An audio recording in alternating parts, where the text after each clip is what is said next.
दाल भात। शिवांगी डिनर बनाने की तैयारी कर रही थी। उसकी देवरानी दिव्यांशी रसोई में आई और कहने लगी, मैं इनके साथ मूवी देखने जा रही हूँ और हम लोग डिनर भी बाहर ही करेंगे, तो आप हम दोनों का खाना मत बनाइएगा। शिवांगी हौले से मुस्कुरा उठी और कहने लगी, वाह, यह तो बहुत अच्छी बात है, लेकिन अकेले अकेले मूवी जाओगे, मुझे अपने साथ लेकर नहीं जाओगी? दिव्यांशी सकपका कर उसके चेहरे की ओर देखने लगी तो अगले ही पल शिवांगी ठहाका लगाकर हंस पड़ी और कहने लगी, अरे छोटी, तुम तो परेशान हो गई, मैं तो मजाक कर रही थी। देखो, मैं ऐसी जेठानी नहीं हूँ जो अपनी देवरानी को परेशान करे। जाओ और खुलकर अपनी लाइफ एंजॉय करो। तभी सासू माँ कांता जी रसोई में आई और कहने लगी, क्यों बड़ी बहू, तुम क्या बूढ़ी हो गई हो जो तुम अपनी लाइफ को एंजॉय नहीं कर सकती? रुको, मैं अभी तुम्हारे पति को फ़ोन करके कहती हूँ कि वह तुम्हें भी मूवी देखने के लिए ले जाएगा। और हाँ, आज डिनर मत बनाओ, तुम लोग बाहर ही डिनर कर लेना और हम लोग अपने लिए बाहर से कुछ ऑर्डर कर लेंगे। फिर जरा शर्माते हुए बोली, वैसे भी इनके साथ मूवी जाना चाहती थी, लेकिन इनके सिर में दर्द हो रहा था, तो हम घर पर ही थोड़ा टाइम साथ में बिता लेंगे। यह सुनकर शिवांगी खुश हो गई और कहने लगी, मम्मी जी, आप कितनी अच्छी हैं जो परिवार के हर एक सदस्य की खुशी के बारे में सोचती हैं। उस दिन तो उसे खाना बनाने में छुट्टी मिल गई थी। वह जल्दी से अपने कमरे में गई और तैयार होने लगी। थोड़ी देर में उसके पति का फ़ोन आ गया और वह कहने लगा, सुनो, आज माँ कह रही थी कि बहू को मूवी दिखा लाओ, तो चलो आज हम मूवी देखने चलते हैं। डिनर भी बाहर ही कर लेंगे। शिवांगी कहने लगी, हाँ, मम्मी जी ने मुझे बता दिया था, तो मैं तो तैयार ही बैठी हूँ। तुम जल्दी से घर आ जाओ। कांता जी ऐसी ही थी। वह अपने बेटे और बहू की खुशी के लिए हमेशा सोचती रहती थी। नई नवेली बहू दिव्यांशी भी उस परिवार का हिस्सा बनकर बहुत खुश थी, लेकिन धीरे धीरे अपनी सास और जेठानी की छूट का गलत फ़ायदा उठाने की कोशिश कर रही। एक सुबह शिवांगी की तबीयत ठीक नहीं लगी, तो वह सुबह रसोई में आई और उसने जल्दी से चाय का पानी चढ़ा दिया। तभी उसकी सास आवाज़ लगाते हुए कहने लगी, बहू, मेरी कमर में मोच आ गई है, ज़रा कोई दवाई हो तो दे दो। शिवांगी परेशान हो गई। वह सोच रही थी कि सास रसोई में आएगी तो उनके थोड़ी मदद मिल जाएगी, लेकिन सास के तो कमर में मोच आ गई थी। वह जल्दी से गई, उसने अपनी सास की दवाई दी तो उसकी सास दवाई लगाकर लेट गई। शिवांगी फिर से रसोई की ओर भागी। तभी उसकी देवरानी दिव्यांशी उठकर रसोई में आई। उसने अपनी ग्रीन टी बनाई और चुपचाप रसोई में से वापस जाने लगी। दिव्यांशी को घर की बहू बने हुए 2 महीने हो चुके थे, लेकिन वह ना तो घर के कामों में हाथ लगाती थी, ना ही कभी उसने रसोई के किसी काम में दिलचस्पी दिखाई थी। शिवांगी और उसकी सास भी दिव्यांशी को ज़्यादा कुछ नहीं बोलती थी, क्योंकि उन्हें लगता था कि अभी उसकी नई नई शादी हुई है, उसके खाने खेलने के दिन है। बाद में धीरे धीरे उसे भी जिम्मेवारी उठाने की आदत हो ही जाएगी। लेकिन आज शिवांगी की तबीयत ठीक नहीं थी, तो उसने रसोई से बाहर जाती हुई दिव्यांशी को टोकते हुए कहा, रुको छोटी, देखो ना, आज मेरी तबीयत ठीक नहीं लग रही है, मेरी थोड़ी मदद करवा दो, मम्मी जी की कमर में भी मोच आ गई है। दिव्यांशी 2 पल के लिए ठिठक गई, फिर कहने लगी, ठीक है दीदी, मैं आपकी मदद करा देती हूँ, बोलिए क्या करना है मुझे? दिव्यांशी बोली, तुम आटा गूंद दो, मैं सब्जी बना लेती हूँ। दिव्यांशी कहने लगी, दीदी, मैं आपकी मदद तो कर देती, लेकिन क्या है ना कि मेरी कलाई में बहुत दर्द हो रहा है और मुझे ना सुबह से ही उबकाई सी आ रही है, तो मैं सब्जी भी नहीं बना सकती। आप प्लीज़ संभाल लो ना, मैं थोड़ा आराम कर लेती हूँ। इतना कहकर बिना कुछ सुने तीर की भांति रसोई से बाहर आ गई। शिवांगी हक्की बक्की सी रसोई में खड़ी रह गई। घड़ी के कांटे भागते जा रहे थे, तो शिवांगी ने जल्दी जल्दी हाथ चलाना शुरू कर दिया, क्योंकि थोड़ी देर में सभी लोगों का नाश्ता करके अपने अपने काम पर निकलना था। और खैर, शिवांगी ने किसी तरह नाश्ता तैयार कर दिया था। नाश्ते के बाद उसने बुखार की एक गोली ली और आराम करने लगी। यह अपने कमरे में चली गई। गोली के असर से थोड़ी देर में उसे राहत महसूस हुई, तो वह फिर रसोई में आई और दोपहर के खाने की तैयारी करने लगी। खाना बनाते बनाते उसे फिर बुखार आने लगा था। इतनी देर में इसने दाल उबाल ली थी, चावल भी बना लिया था। दोपहर में उसके यहाँ 2 प्रकार की सब्जियां बनती थी, तो उसने आलू गोभी की सब्जी बना ली थी और आलू और भिंडी की सब्जी बनानी अभी बाकी थी। सब्जी उसने काट कर रख दी थी, लेकिन अब उसमें खड़े होने की हिम्मत बाकी नहीं रह गई थी। तभी दिव्यांशी रसोई में आ गई। वह फ्रिज में से तरबूज निकालने लगी। अब बुखार से शिवांगी को चक्कर आ रहे थे। उसने धीरे से कहा, सुनो छोटी, दोपहर का खाना लगभग तैयार ही है।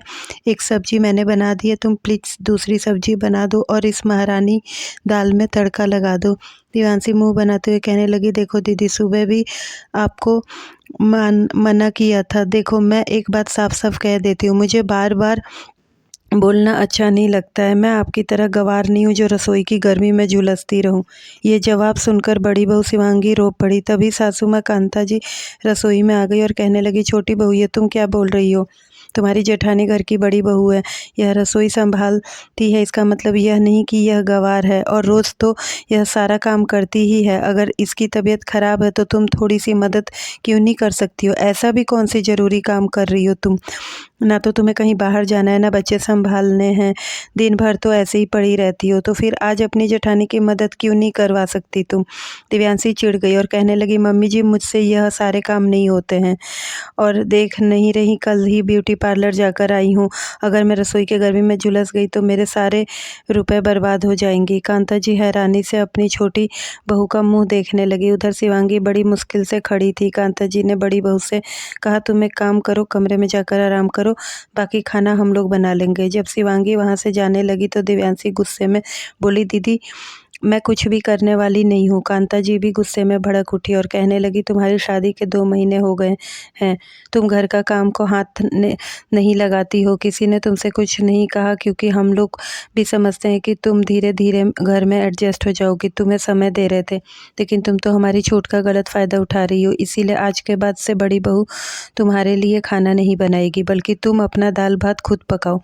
तुम्हें यहाँ बस एक सब्जी ही बनानी थी और दाल में छौंक लगाना था। इतना भी तुमसे नहीं होता होगा तो फिर बड़ी बहू तुम्हारे लिए पूरा का पूरा खाना क्यों बनाए? अब तो दिव्यांशी सतमसी सास की ओर देखने लगी। फिर गुस्से में बोली कि इतने सारे लोगों का खाना बनाने से अच्छा है कि आप मेरी रसोई अलग कर दो।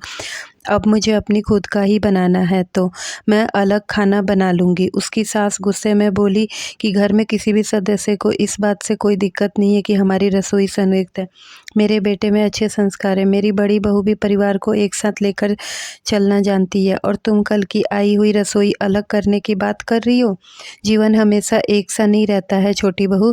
तुम बस खुद के लिए खाना बना लो, यह तुम्हारे लिए बहुत होगा। बाकी तुम्हारी वजह से मैं अपने बच्चों को अलग नहीं करूँगी। हाँ, अगर सभी लोग गृहस्थी अलग करने की बात करेंगे तो मैं विचार करूँगी, लेकिन केवल तुम्हारी बेवकूफ़ी और कमजोरी की वजह से मैं अपने बेटों के अलग नहीं करूँगी। बड़ी बहू बोल पड़ी, छोटी, ये तुम क्या बोल रही हो? हम एक साथ हैं तो हर सुख दुख में मजबूती के साथ खड़े हैं। आज मुझे ज़रूरत है तो तुम मेरी मदद कर सकती हो। कल अगर तुम्हें ज़रूरत होगी तो मैं तुम्हारी मदद कर पाऊँगी। रसोई अलग कर लेने से समस्या का समाधान नहीं होगा, बल्कि भविष्य में आने वाली समस्याओं के बीच हम अकेले पड़ जाएंगे। दिव्यांशी ने कहने को तो कह दिया था, लेकिन थोड़ी देर तक शांति से सोचने के बाद उसे भी लगा कि अगर वह रसोई अलग कर लेगी तो सारी जिम्मेदारी उस पर ही आ जाएगी। और अगर आज भी सास उसे खाना बनाने के लिए बोल रही है तो यह काम तो उसे भारी ही लग रहा है। फिर वह पूरी गृहस्थी अकेले कैसे संभालती? इसीलिए वह थोड़ी देर तक खामोश रहने के बाद बोली, ठीक है, गुस्से में तो इंसान के मुंह से कुछ भी निकल जाता है। मुझे गृहस्थी अलग नहीं करनी है। और दीदी, आपकी तबीयत ठीक नहीं है तो आप जाइए, आराम करिए, सब्जी मैं बना लेती हूँ। छोटी छोटी बातों में आप लोगों का इतना भड़कना नहीं चाहिए। मैं तो छोटी हूँ, मेरे मुंह से कुछ भी निकल जाता है, लेकिन आप लोग तो बड़े हैं ना। इतना कहकर वह अपनी साड़ी का पल्लू कमर में खोसकर कढ़ाई चूल्हे पर चढ़ाने लगी तो शिवांगी ने थोड़ी राहत की सांस ली और अपने कमरे की ओर जाने लगी। आगे बढ़ते हुए उसने आभार नज़रों से अपनी सास की ओर देखा तो कांता जी ने पलकें झपकाकर उसे कमरे में जाकर आराम करने के लिए कह दिया और खुद भी छोटी बहू के साथ रसोई में उसकी मदद करवाने लगी। उस दिन बाद में दिव्यांशी कभी भी काम से जी नहीं चुराती थी, क्योंकि उसे पता था कि फिर सास उसे अपना खाना खुद बनाने को कहने लगेगी, और पूरा खाना बनाने से बेहतर तो उसे यही लगता था कि जेठानी के साथ मिलजुल कर काम करवा लिया जाए।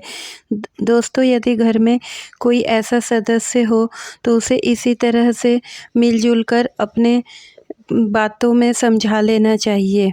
तो दोस्तों, आपको ये कहानी कैसी लगी कमेंट करके बताएं, लाइक करें, शेयर करें, और अगर चैनल पर नए हो तो चैनल को सब्सक्राइब कर ले। तो मिलते हैं एक नई कहानी के साथ। धन्यवाद।